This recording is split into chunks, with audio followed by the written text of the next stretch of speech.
Njoo usikize makosa ambayo mimi dada yako niliyafanya na sitamani wewe uyafanye. Unaweza kabisa na inawezekana ukajifunza kulingana na makosa yangu, sio lazima na wewe yakukute ndo ujifunze. Hapana. Unaweza kujifunza kutokana na makosa ya mtu mwingine. Haya, kosa la kwanza, kulikuwa kuna extra causes na nikazipuuzia. Kulikuwa kuna masomo mengine ya ziada ambayo ni tofauti na kozi zangu nilizokuwa nazisoma na nikayapuuzia ambayo yalikuwa ni ya msingi sana. Ilikuwa katika chuo changu ilikuwa ni entrepreneurship. Kulikuwa kuna mafunzo hayo na tulitangaziwa na bado nikaya ignore. Nikiangalia mtaani ambavyo hiyo kozi ni ya msingi sana na gharama na majukumu ambavyo yameongezeka, natamani ningerudi nikasoma hiyo kozi. Kitu cha pili ni mentors. Mentors, yani sisi tulipofika tu chuo tulibandikiwa karatasi ya majina ya wanafunzi wote pamoja na mentors wao. Lakini ni wachache sana katika sisi, nikiwemo mimi, tuliwatafuta hao mentors. Tukiachana na mentors, hata pia kutengeneza ukaribu na wale walimu walikuwa wanatufundisha, lecturers. Wa kike au wa kiume, wewe tu choice yako, lakini kutengeneza ukaribu cha msingi sana hicho kitu. Kwa sababu unapomaliza chuo, usije ukasubiri mpaka mwaka wa 3 ndio unakuja kugundua, sina hata mtu wa kunirecommend. Hapana, inabidi uwaandae hao watu. Lakini kitu kingine wanakusaidia kukuonesha njia. Sawa, pita hapa, acha hivi. Kuna watu wengine wamepata ajira zao za kwanza kupitia hao mentors, kupitia hao lecturers. Mimi na lecturers wachache nimekuja kuwapata mwaka wa 3 ambao mpaka nahisi ni kama miezi kama 5 nyuma imepita alinitumia tangazo la kazi.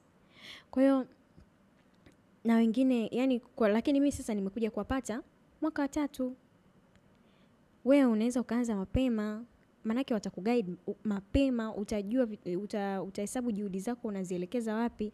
Anyways, hiyo point imetosha. Kitu kingine, kudefine, yani kujua malengo yako kuanzia mwanzo. Jua unataka nini? Sawa, unapokuwa shule, unapokuwa chuo, jua unataka nini?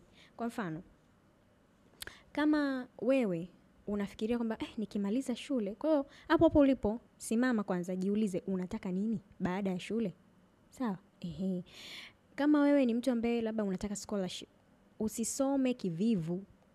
Si unataka scholarship, manake unataka matokeo mazuri, usisome kivivu, changamka, usijichanganye na watu ambao hawahitaji hiyo scholarship. Haya, labda tuseme wewe unataka kufundisha sijui ukitoka huko ufanye benki kubwa au ufanye, manake lazima uwe na GPA nzuri. Changamka, jua malengo yako mapema. Same goes to wanafunzi. Unajua mimi labda nataka nikimaliza shule nitafute scholarship. Scholarship inahitaji maandalizi ambayo yanaanzia shuleni. Maombi mengi ya scholarship yanahitaji wewe uwe una activities ambazo ulijitolea. Haya, hujawahi kujitolea, utaandika nini? Utaelezea nini? Kwa sababu ndo essays nyingi zinauliza. Toa scenario fulani, ulifanya nini? Mchango wako katika jamii ni upi? Haya, hujawahi kujitolea. Niko hapa kukwambia usifanye makosa kama niliyoyafanya. Changamkia fursa. Kitu kingine, kuogopa watu watanionaje, the fear of being judged. Kuna vitu ambavyo ni vizuri unavifikiria katika akili yako, lakini unaona sasa nikifanya nitaonekanaje? Kusema ukweli, kila mtu ana yake, na kuna muda watu hawakumbuki hata kama wewe upo. Acha kufikiria watanionaje, fanya hicho kitu. As long as kitu unachokifanya kiko sahihi na kina faida na wewe, fanya. Uko chuo unaona mimi ninaweza kusoma na kufanya biashara, fanya. Uko chuo unaona mimi naweza chuo na